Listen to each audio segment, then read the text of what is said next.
बिस्मिल्लाहिर्रहमानिर्रहीम। अस्सलाम वालेकुम डियर स्टूडेंट्स, मैं हूं आपका बायोलॉजी इंस्ट्रक्टर उबैदुर्रहमान बेग। बच्चों, हमने फर्स्ट जो एसएलओ है यहाँ पे ये स्टार्ट किया हुआ है जिसमें सेल के ऑर्गेनल्स को स्टडी किया जा रहा है।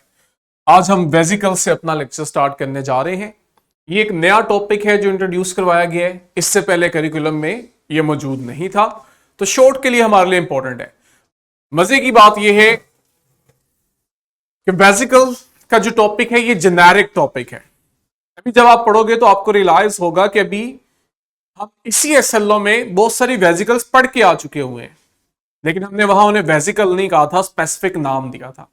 सेल में जो माइक्रो बॉडीज हमने देखी थी, याद है पेरोक्सिसोम के अंदर, ये जो माइक्रो बॉडीज हैं जिनके अराउंड मेम्ब्रेन की कवरिंग होती है और अंदर कोई ना कोई चीज स्टोर की होती है, इसे आप कहते हो वेजिकल। वेजिकल का लफ्ज लैटिन वर्ड से ड्राइव हुआ है जिसका मतलब है स्मॉल ब्लैडर, यानी कि स्मॉल स्ट्रक्चर जहां पे कुछ स्टोर किया जा रहा है क्या चीज? छोटे छोटे पार्टिकल्स हैं, स्मॉल सैक्स हैं, और इनके राउंड लिपिड की एक बाय लेयर है।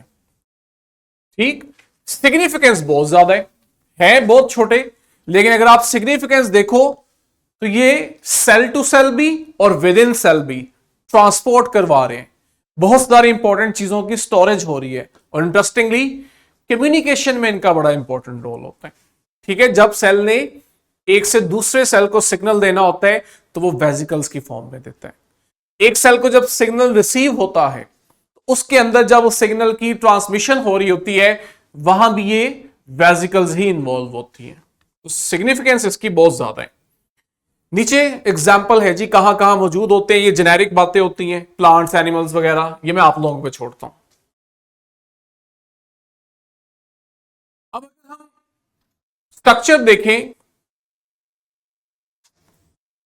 सिंपली फोस्फोलिपिड की बायलेयर है, और आप लोग पढ़ के आए हुए हो यही लेयर सेल मेम्ब्रेन में होती है। सेल मेम्ब्रेन भी तो लिपिड बायलेयर है, और लिपिड भी कौन से? फोस्फोलिपिड। इसी तरह सेल के अंदर बाकी जितने ऑर्गेनल्स हैं, न्यूक्लियस है, माइटोकॉन्ड्रिया है, गोल्जी ऑपरेटस है, इन सब के अराउंड भी यही मेम्ब्रेन होती है, और वेजिकल्स के अराउंड भी यही मेम्ब्रेन है।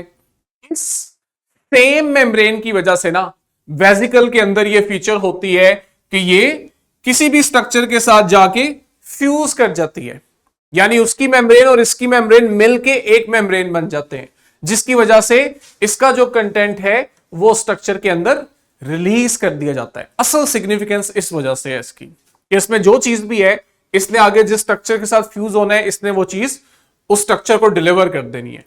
अब जरा यहां पे हम फोकस करें, ये देखो यहां पे आपके पास इन वेजिकल्स की फॉर्मेशन दिखाई है। ये आपके पास ये एंडोप्लाज्मिक रेटिकुलम है, देख रहे हो यहां पे ये वेजिकल्स बर्ड ऑफ हुई और जाके ये देखो ये गोल्जी के साथ फ्यूज हो रही है। सिंपल, एक स्ट्रक्चर ने उसको बनाया और उसमें कुछ चीज स्टोर की, दूसरे स्ट्रक्चर ने उसको रिसीव कर लिया। क्यों रिसीव कर लिया? अभी बताया कि इनके अराउंड फोस्फोलिपिड बायलेयर है, जिस वजह से ये इजीली फ्यूज कर सकते हैं। साइज वेरी करेगा। एक important function, transport of molecule. अभी हमने जिफ में देख लिया कि एंडोप्लाज्मिक रेटिकुलम में जो चीज है उसने अगर गोल्जी ऑपरेटस तक लेकर जानी है तो वो इन ट्रांसपोर्ट वेजिकल्स की मदद से लेकर जाएगा। नेक्स्ट आपके पास, अगर याद करो, हमने गोल्जी से ऑनवर्ड पढ़ा था कि ये जो ट्रांसपोर्ट वेजिकल्स गोल्जी के पास आती हैं, गोल्जी फिर आगे इन्हें मॉडिफाई करके या तो सेल के अंदर दे देता है, जिनकी एग्जांपल हमने लाइसोसोम पर ऑक्सीसोम पढ़ी थी, या उन्हें सेल से बाहर भेज देता है। ये जो गोल्जी वाली वेजिकल्स है ना, इन्हें हमने नाम दिया था स्क्रीटरी वेजिकल्स। तो स्क्रीटरी वेजिकल्स भी क्या है? वेजिकल्स ही हैं जो हम पढ़ रहे हैं। आगे आपके पास एंडोसिटिक वेजिकल्स। एंडोसिटिक वेजिकल्स क्या है?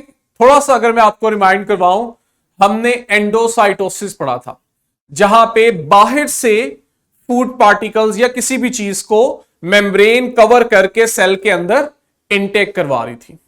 ठीक है, जिन्हें हमने फेगोसोम और पिनोसोम कहा था, डिपेंडिंग कि वो जो चीज आ रही है सेल में वो सॉलिड है या लिक्विड है। तो ये आपके पास जो एंडोसिटिक वेसिकल्स हैं, ये भी असल में यही वेसिकल्स हैं जो एंडोसाइटोसिस के थ्रू आ रही हैं, और इनका मकसद क्या है कि एक्सटर्नल जो मटेरियल है उसे सेल के अंदर लाना और फिर उसकी प्रोसेसिंग करवा के सेल के लिए इस्तेमाल में लाना। एग्जाम्पल लाइसोसोम्स, बहुत अच्छे से पढ़ चुके हैं कि इनके पास डाइजेस्टिव एंजाइम्स होते हैं जो सेल में मौजूद वेस्ट पार्टिकल की डाइजेशन भी करते हैं, बाहर से आने वाले फूड की भी डाइजेशन करते हैं, और सेल के ओल्ड कंपोनेंट्स की भी डाइजेशन कर रहे होते हैं। तो ये लाइसोसोम्स क्या हैं? ये भी हमारे पास वेसिकल्स ही हैं। एक और बड़े इंटरेस्टिंग एग्जांपल है, नर्व इंपल्स अभी आपने नहीं पढ़ी, जब पढ़ोगे आपको वहां पे ये चीज दोबारा रिकॉल होगी। अब हमने देखा है कि हमारी बॉडी में जब एक बॉडी के पार्ट से दूसरे बॉडी पार्ट में कम्युनिकेशन होनी होती है ना, तो ये नर्व्स के थ्रू होती है, और नर्व्स जो है वो बनी हुई है डिफरेंट तरह के न्यूरॉन्स की। असल में एक न्यूरॉन दूसरे न्यूरॉन के साथ कम्युनिकेट करता है, तो मैक्रोस्कोपिक लेवल पे हम कह रहे हैं कि बॉडी का एक पार्ट दूसरे पार्ट के साथ कम्युनिकेट कर रहे हैं। माइक्रोस्कोपिक लेवल पे ये जो न्यूरॉन्स के दरमियान कम्युनिकेशन हो रहा है, ये भी असल में एक स्पेशल तरह की वेसिकल्स के थ्रू ही होता है। ये जो स्पेशल वेसिकल्स हैं, इन्हें हम नाम देते हैं साइनेप्टिक वेसिकल्स। ये जो साइनेप्टिक वेसिकल्स हैं, इनमें कुछ स्पेशल तरह के मॉलिक्यूल्स, केमिकल स्टोर किए होते हैं, जिन्हें हम न्यूरोट्रांसमीटर्स का नाम देते हैं। एक न्यूरॉन ने जब सिग्नल दूसरे न्यूरॉन को देना होता है ना, तो आप देखते हो कि उस न्यूरॉन में ये साइनेप्टिक वेसिकल्स होती हैं। जब सिग्नल देना होता है तो ये साइनेप्टिक वेसिकल न्यूरॉन के साथ फ्यूज करती हैं। तो देखो वो जो पीछे बात बताई थी उसकी सिग्निफिकेंस क्या है कि इनमें जो लिपिड की लेयर है वो इन्हें हेल्प करती है बाकी मेम्ब्रेन स्ट्रक्चर्स के साथ फ्यूज करने में। जैसे ही ये फ्यूज करते हैं, इनमें वो जो न्यूरोट्रांसमीटर्स हैं ये रिलीज किए जाते हैं, और ये न्यूरोट्रांसमीटर दूसरे न्यूरॉन के ऊपर जो इनके रिसेप्टर्स होते हैं वहां जाके अटैच होते हैं और उसमें कुछ चेंजेस कराते हैं, जिस वजह से हम कहते हैं कि एक न्यूरॉन से मैसेज दूसरे न्यूरॉन में ट्रांसफर हो गया, या एक न्यूरॉन से नर्व इंपल्स दूसरे न्यूरॉन में ट्रांसफर होगी। और किन की मदद से? इसी तरह की वेसिकल्स की मदद से। ठीक है, आपने यहां पे जो बच्चे क्यूआर कोड के थ्रू वीडियो देख रहे हैं, वीडियो पॉज करनी है, और साथ ही आपको स्लाइड्स में एक एनिमेशन दी हुई है इस चीज को अंडरस्टैंड करने के लिए, वो देखनी है। आई होप कि आपको वीडियो की समझ आई होगी। नेक्स्ट अगर हम देखें, हमारा अगला जो ऑर्गेनल है ये सेंट्रियोल है। सेंट्रियोल शॉर्ट के लिए जी बड़ा इंपॉर्टेंट है। सेंट्रियोल को अगर हम देखें तो ये शेप के लिहाज से सिलेंड्रिकल स्ट्रक्चर्स हैं। ठीक है, ये अंदर से एम्प्टी ट्यूब है, यूं समझ लो।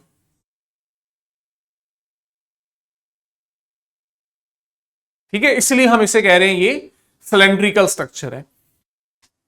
पड़ा कहां पे है? जब आप इसे सेल में लोकेट करते हो तो ये न्यूक्लियस के पास पड़ा होता है, और न्यूक्लियस के पास भी अगर आप देखो तो आपको यहां से नजर आ रहा होगा ये पेयर्स की शक्ल में होते हैं। ये देखो, जिस जगह ये पड़े होते हैं ना, उस रीजन को आप बोलते हो सेंट्रोसोम। अब यहां पे एक कंफ्यूजन जो मैं आपको क्लियर करवा दूं, अगर आपको याद हो, हमने क्रोमोसोम्स का स्ट्रक्चर पढ़ा था, और क्रोमोसोम के स्ट्रक्चर में मैंने आपको बताया था कि उसमें वो जो दो क्रोमेटिड्स थे वो सेंटर से एक दूसरे के साथ अटैच थे, और वो जो सेंटर वाला हिस्सा था उसे हमने क्या नाम दिया था? सेंट्रोमेयर। याद है? गुड, शाबाश। और ये क्या लफ्ज है? सेंट्रोसोम। बच्चे अक्सर इन दो लफ्जों में कंफ्यूज हो जाते हैं कि कौन से वाला नाम क्रोमोसोम के साथ लिंक है और कौन सा नाम सेंट्रियोल के साथ लिंक है। एक चीज तो पहले तो हमने क्लियर करने हैं, जो सोम वर्ड होता है ना, ये एक स्ट्रक्चर के लिए होता है। सोमा मतलब होता है बॉडी, कोई स्ट्रक्चर। तो आपने यहां से हिंट लेना है कि ये जो सेंट्रोसोम है, ये रीजन है, ये कोई स्ट्रक्चर है, और वो रीजन क्या है? न्यूक्लियस के पास वो जगह है जहां पे ये सेंट्रियोल्स पड़े हैं। दूसरी कंफ्यूजन जो आपने क्लियर करनी है कि बाज़ औक़ात बच्चों को सेंट्रियोल्स और सेंट्रोसोम में ही डिफरेंस क्लियर नहीं होता, वो समझ रहे होते हैं ये एक ही चीज के दो अलग अलग नाम है। ऐसा नहीं है जी। जो सेंट्रियोल्स है ना, इनकी क्या सिग्निफिकेंस है अभी हम पढ़ेंगे। इन सेंट्रियोल्स के अराउंड हम देखते हैं और भी कुछ चीजें होती हैं, स्पेशली यहां पे इनकी सराउंडिंग में कुछ प्रोटीन्स होती हैं जो इन सेंट्रियोल्स को इनके फंक्शन में हेल्प आउट करती हैं। मैं ये बात दोबारा बोलूंगा, इन सेंट्रियोल्स के अराउंड कुछ प्रोटीन्स होती हैं जो इन्हें इनके फंक्शन में हेल्प आउट करती हैं। जब हम सेंट्रियोल्स और प्रोटीन को मिला के नाम देते हैं ना, तो वो जो स्ट्रक्चर बनता है वो सेंट्रोसोम होता है। इसलिए हम कह देते हैं कि ये न्यूक्लियस के अराउंड असल में एक रीजन है, एक स्ट्रक्चर है जहां पे सेंट्रियोल्स और इसके साथ एसोसिएटेड प्रोटीन्स हैं। क्लियर हो गया? पेयर्स की शक्ल में है और जरा गौर से देखो, एक दूसरे के साथ परपेंडिकुलर पड़े होते हैं, 90 डिग्री के एंगल पे होते हैं ये दोनों स्ट्रक्चर्स।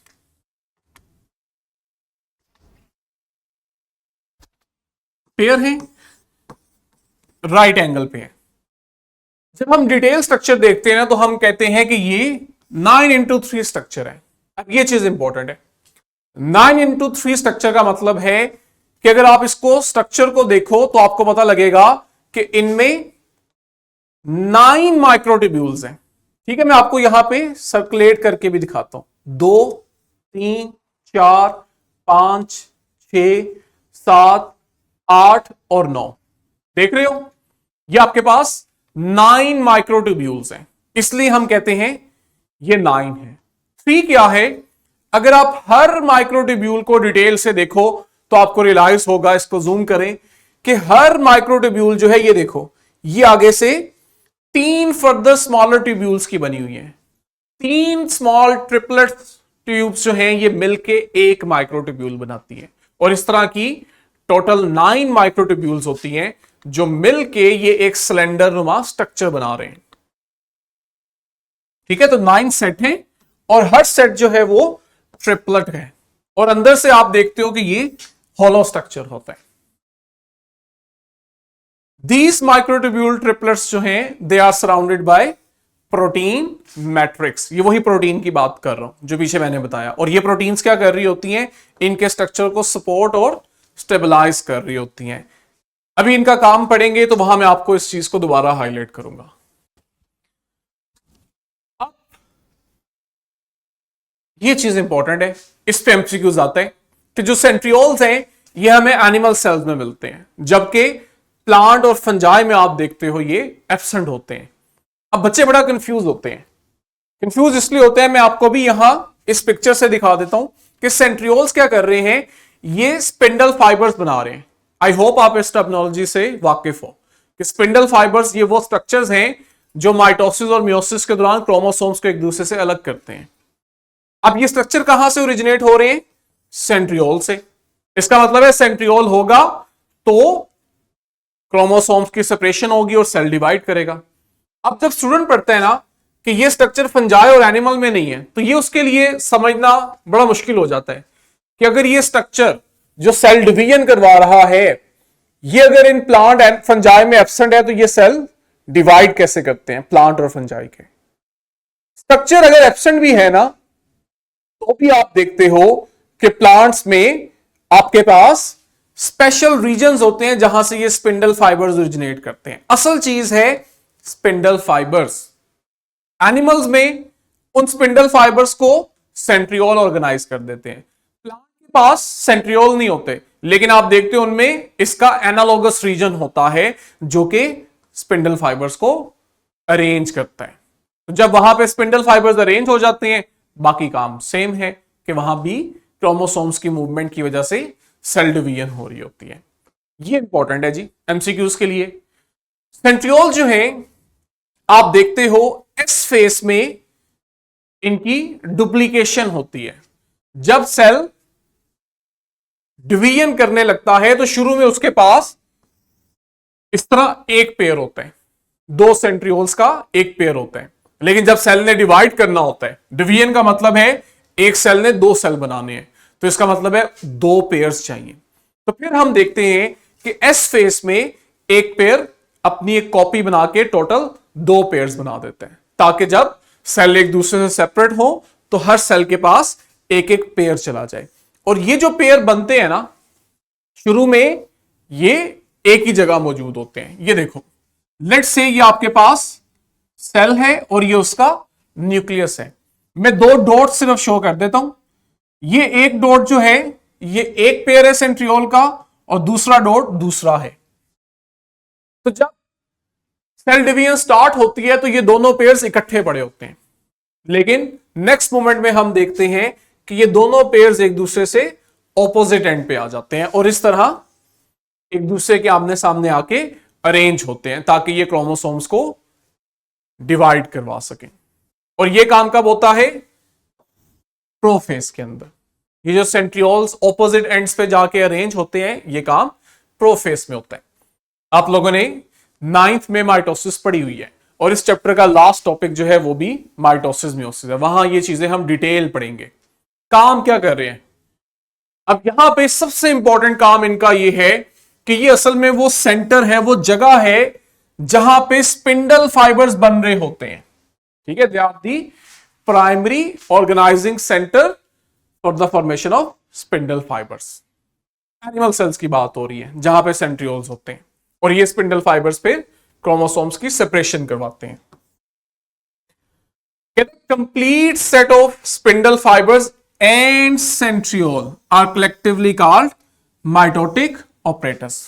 तो यहां पे हमें एक और टर्मिनोलॉजी क्लियर होगी कि माइटोटिक ऑपरेटस जो है, स्टूडेंट्स अक्सर कंफ्यूज करते हैं कि जैसे वो सिर्फ स्पिंडल फाइबर्स को हम कह रहे होते हैं। तो सिर्फ स्पिंडल फाइबर्स नहीं है, स्पिंडल फाइबर्स जिस स्ट्रक्चर से बन रहे हैं, ये दोनों जब मिलते हैं तब आप कलेक्टिवली कहते हो कि ये सेल का माइटोटिक ऑपरेटस है, जो माइटोसिस के दौरान बनता है ताकि क्रोमोसोम्स की और सेल की डिवीजन हो सके। इसके अलावा स्पिंडल फॉर्मेशन के अलावा आप देखते हो कि हमारे पास दो बड़े इंपॉर्टेंट स्ट्रक्चर हैं, एक फ्लैजेला और दूसरा सीलिया। ये दोनों जो हैं, इनकी फॉर्मेशन में भी सेंट्रियोल्स का बहुत इंपॉर्टेंट रोल होता है। ठीक हो गया। ये एक टर्म लिखी हुई है बेसल बॉडी। बेसल बॉडी जब हम बैक्टीरिया के स्ट्रक्चर को डिटेल से देखते हैं ना, लेट्स से ये बैक्टीरिया है, सिंगल सेल है, और आप देखते हो कि इस तरह से इसमें फ्लैजेला है।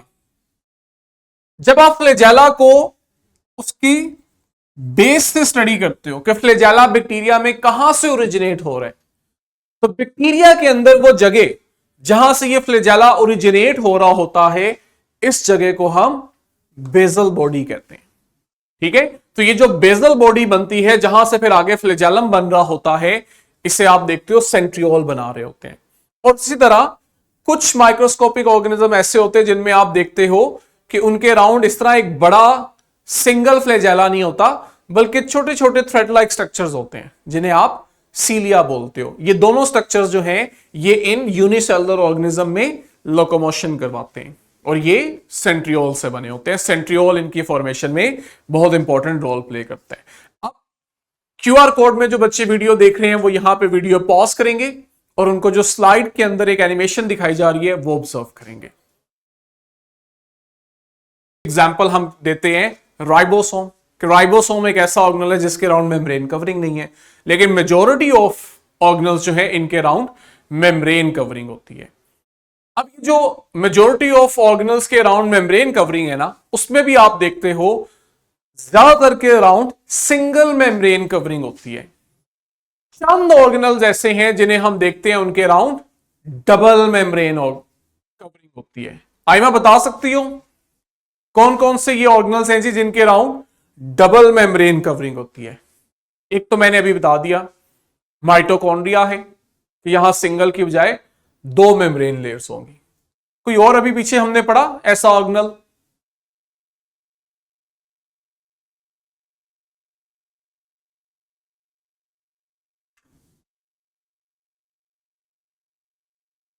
हाँ जी आइमा, आपको आवाज आ रही है? ये एमसीक्यूज है। गुड।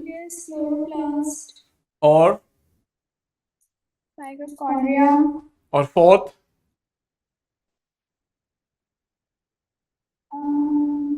एंडोप्लाज्मिक रेटिकुलम नहीं, तीन ही, नहीं नहीं कोरिया नहीं नहीं, तीन ही होते हैं भाई, वैसे ही चेक कर रहा हूं, तीन ही होते हैं, ठीक है, वो सब सिंगल वाले हैं। गुड। न्यूक्लियस है, माइटोकॉन्ड्रिया है और क्लोरोप्लास्ट है, शाबाश। अब ये आपके पास डबल मेम्ब्रेन ऑर्गेनल है। डबल मेम्ब्रेन का मतलब हरगिज ये नहीं है कि एक एक्स्ट्रा लेयर आ गई है, आप देखोगे कि हर लेयर की अपनी अपनी सिग्निफिकेंस है। ग्रीक टर्मिनोलॉजीज है जी, जहां से ये लफ्ज लिया गया है, मतलब है thread like structure, granular structure. कहां है? साइटोप्लाज्म में है, बहुत इंपॉर्टेंट काम, पावर हाउस है। नंबर जो है वो डिपेंड करता है सेल के ऊपर।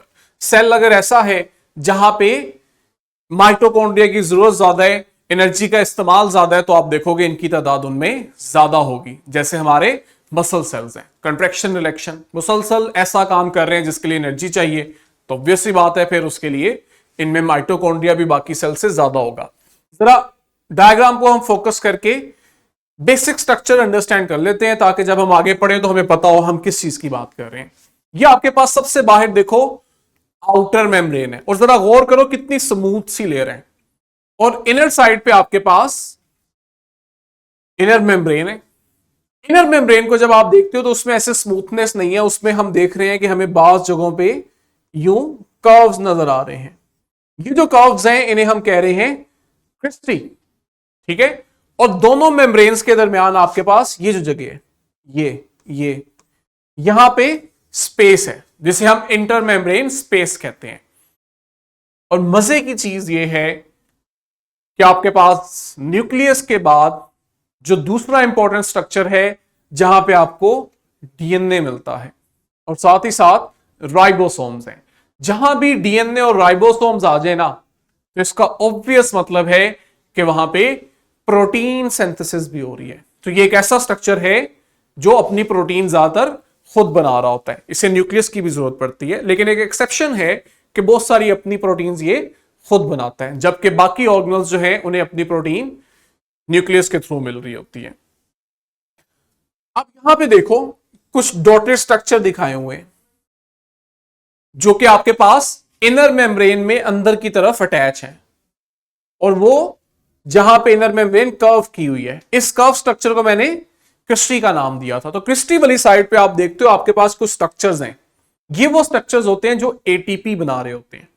एटीपी बनता है तो हम कहते हैं कि आप माइटोकॉन्ड्रिया पावर हाउस का काम कर रहे हैं, और वो जो एटीपी बनाने वाला स्ट्रक्चर है उसे वो कह रहा है F0 F1 कॉम्प्लेक्स। इसका कॉमन नेम हम पढ़ेंगे जिससे हम वाकिफ हैं। ये जी आउटर लेयर स्मूथ है जी, उसने क्या किया हुआ है, सारे ऑर्गेनल को कवर किया हुआ है। हाँ, कहते हैं ये जो आउटर लेयर है ना, इसमें हमारे पास कुछ स्पेशल प्रोटीन्स हैं जो कि असल में ओपन चैनल्स हैं।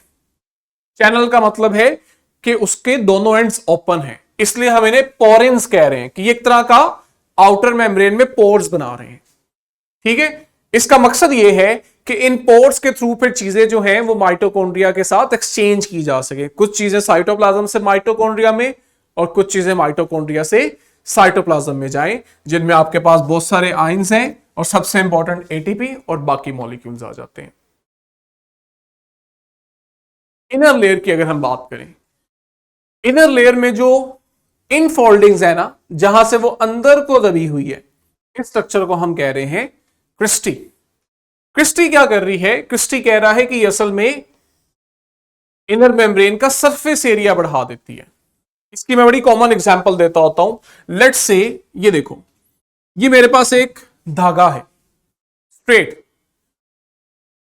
अब इसी सेम लेंथ को मैं स्ट्रेट रखने की बजाय अगर फोल्ड करके रख दूं, तो आप देखोगे उतना ही धागा कम जगह पे आ गया। और अगर मैं सेम एरिया कवर करूं इसी तरह कर्व करते हुए, तो इसका मतलब यह है कि अब इस एरिया में ज्यादा मैंने चीज रखी है, ठीक है। तो ये जो आपके पास इनर मेम्ब्रेन में इनसाइड कर्व्स आते हैं, ये असल में क्या कर रहे होते हैं, इनर मेम्ब्रेन का सरफेस एरिया बढ़ा देते हैं, ताकि कम जगह पे ज्यादा मेम्ब्रेन कवर आए, और वो ज्यादा मेम्ब्रेन फिर ज्यादा केमिकल रिएक्शंस भी करवा रही हो। असल केमिकल रिएक्शन यही है जिससे हमें ज्यादा गर्ज है, बाकी भी बड़े इंपॉर्टेंट है। अब वो जो अभी पीछे हमने एंजाइम देखा था F0 F1 सिंथेज, वो असल में क्या है, एटीपी सिंथेज कॉम्प्लेक्स। और कहां होता है ये जो इनर मेम्ब्रेन की फोल्डिंग्स है क्रिस्टी, यहां होते हैं। इन क्रिस्टी पे मौजूद ये जो एटीपी सिंथेज एंजाइम्स हैं, इनका काम एटीपी की प्रोडक्शन है। मैं लास्ट डायग्राम में आपको दिखाऊंगा कि किस तरह से, ये देखो, ये जो छोटे छोटे, इसको जूम करें, ये जो छोटे छोटे आपको डॉट्स नजर आ रहे हैं, ये असल में एटीपी सिंथेज एंजाइम्स हैं, जिन्हें वो F0 F1 कॉम्प्लेक्स कह रहे हैं। और इसके पीछे भी रीजन है कि ऐसा उन्हें क्यों कहा जा रहा है। ये जो एटीपी सिंथेज एंजाइम है ना, असल में इसके दो कंपोनेंट्स होते हैं, F0 और F1, जिस वजह से हम इन्हें सेकेंड नेम भी यही दे रहे होते हैं। ये इंपॉर्टेंट है। जो F0 कंपोनेंट है ना, इसका काम होता है कि ये खुद में से हाइड्रोजन आयंस की मूवमेंट करवाता है।